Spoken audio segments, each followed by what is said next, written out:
por que você faz o que você faz hoje, assim? Qual que foi... Me conta um pouco de como você estava se sentindo naquele momento ali, os seus primeiros passos nesse mundo.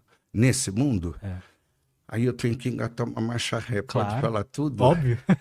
A minha família, por parte de mãe, são tias e muito maternal. Todas elas, assim, uma família muito nuclear, muito cuidadora.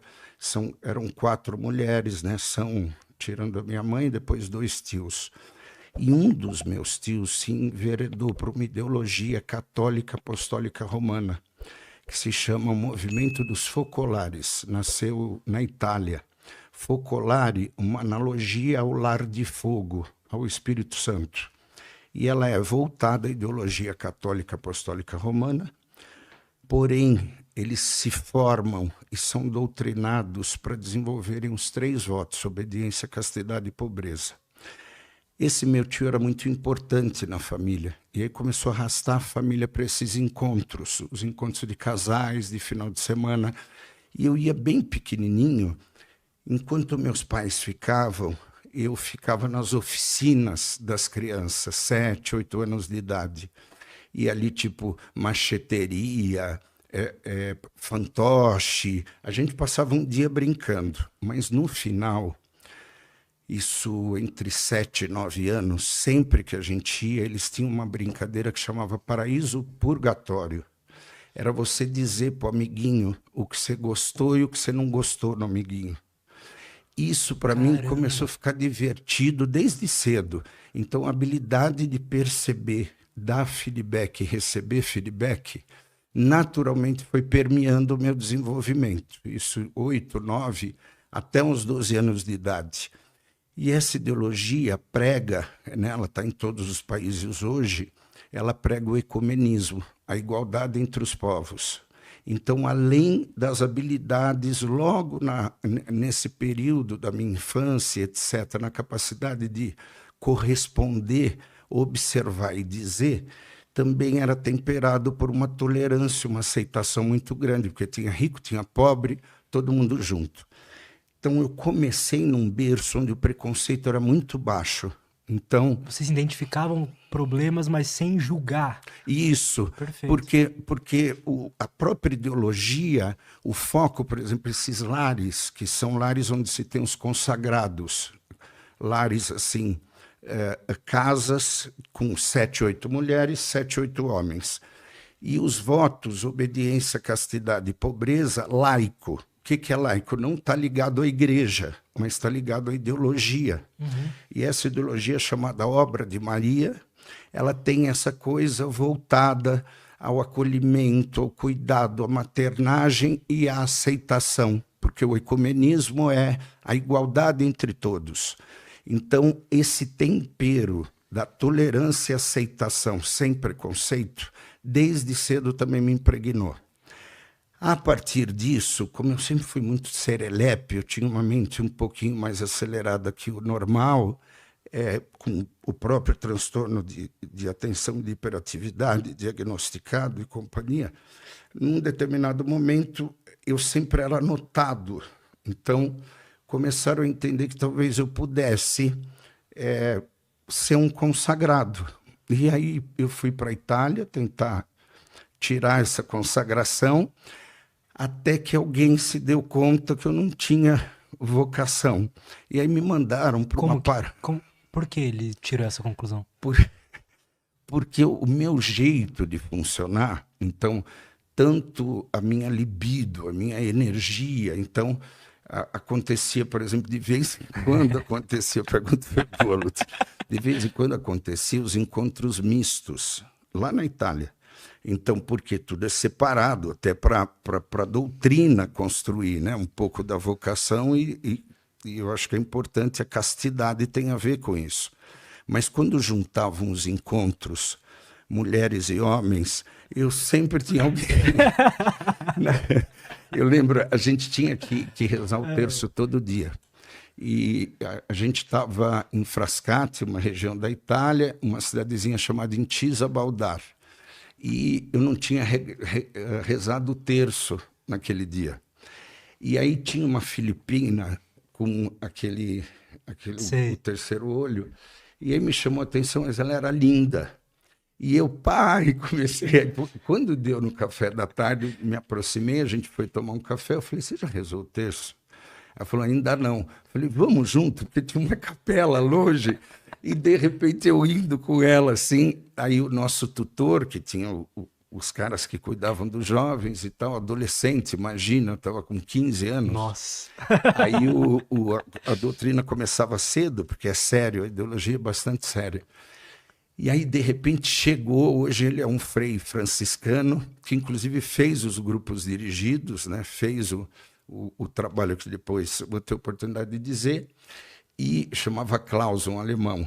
Aí, quando eu vi, ele estava atrás da gente, assim, e aí, onde vocês vão? Nós vamos rezar o terço. Aí ele falou, eu também não rezei hoje, vamos junto. Eu falei, puta merda. E é essa percepção, esse cuidado, essa proximidade, eles notaram. Né? Quer dizer, a minha orientação, de fato, desejava, mas a minha orientação vocacionada, como se diz, não, tinham coisas que não cabia para mim. Aí alguém com muita sensatez disse, se deixar eu conto toda a história, né? Mas disse, virou e disse, vamos fazer o seguinte, Nando, volta para o Brasil, faz a experiência laica numa igreja. Aí me mandaram para uma paróquia em Cabo Frio, durante 30 dias. E se realmente eu tivesse vocação, eu pediria para voltar. Essa foi a maior libertação que eu poderia dizer. Talvez uma das 3 maiores que durante a minha vida eu tive. Esse padre era sensacional, tinha uma compulsão alimentar, à noite ele acordava para fritar bife, ovo. Caramba. E eu, muito empreendedor, eu fui montar uma barraquinha para ganhar dinheiro para a paróquia, numa praia chamada Pontal do Atalaia, em Cabo Frio, no verão. Então eu, no verão, voltava e minha mão peluda desse tamanho ficava. Mão peluda, eu tinha muito tesão, assim, então eu me masturbava muito. E aí eu tinha que me confessar, então ficava aquela culpa e toda sexta-feira eu tinha que me confessar. E eu dizia e tal. Aí um dia ele virou e disse assim, Nando, você sabe o que é o que leva um cara para o céu, para o inferno? Eu falei, não faço ideia. Ele é um equipamento chamado culpômetro. É uma varinha com 10 luzinhas que quando você vai entrar no céu tem alguém que passa assim em você. Se a luzinha chegar até nota 5, é pouca culpa. Você não fez nada de errado para você. Então já te passam direto para o céu. Se ficar de 5 a 7, você tem uns pecadinhos para azeitar. Então leva um pouquinho você para um tal de purgatório para dar uma limpada em você, depois você vai para o céu. Mas de 7 a 10 começa a ficar complicado. O cara que faz coisas que acha que está errado e se sente muito culpado, o culpômetro acende a luz máxima. Deixa eu te perguntar uma coisa, isso na confissão. Ele falou, deixa eu te perguntar uma coisa, que tamanho está o teu culpômetro? Eu falei, padre, eu acho que eu vou... Pois é, você acha que essa é a tua vocação? Puta, quando ele falou isso, eu carregava uma pedra de 100 quilos assim comigo, foi tirar, eu falei, acho que não. Então, você sentia muita culpa, então? Porque eu tinha essa coisa empreendedora, essa coisa libidinal, esse tesão que sempre foi muito assim, e num determinado momento esse cara com uma cabeça excelente, eu agradeço, esse padre já foi embora, mas eu agradeço ele até hoje, assim. Então foi aquela sensação de liberdade. A partir dali, essa coisa de cuidar das pessoas, essa coisa maternal, acolhedora, aceitação incondicional, a capacidade de não se melindrar por feedbacks, a capacidade de dar feedback sem... Isso foi a minha primeira construção. Depois a mãe entra na complicação, eu perco meu pai muito cedo, num acidente fatal, ele sai para ganhar um prêmio em São Paulo, eu sou de uma cidadezinha chamada Franco da Rocha, próximo a um subúrbio de São Paulo, e ele saiu no dia do aniversário para ganhar um prêmio nas tintas Grazulite, que é a divisão automotiva da Souvenir. E quando volta num caixão lacrado, 8 horas depois, né, aqueles acidentes trágicos, somos em 3 homens e um mais velho.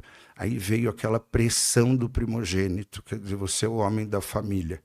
A minha mãe casa comigo naquele momento, vem e me abraça, né, um linguajar psíquico, e eu incomodado, mas a mãe me carregava para tudo quanto é lugar. Até que num determinado momento ela começa a se envolver com o jogo, e ali eu começo a entender que eu tinha que fazer a minha separação da minha mãe. Mas antes, muito assustado, comecei a me movimentar, entendendo um pouquinho o que eu tinha que fazer.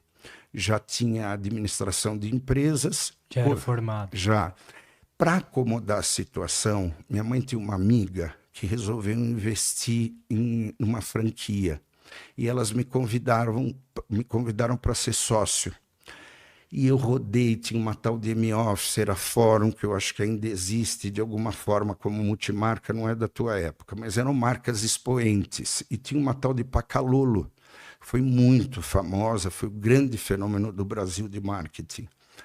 E eu identifiquei essa franquia como uma possibilidade. Só que quando eu comecei a ver a coisa, como o jeito que foi ficando, eu virei e falei, mãe, não vou ser teu sócio, vou sair.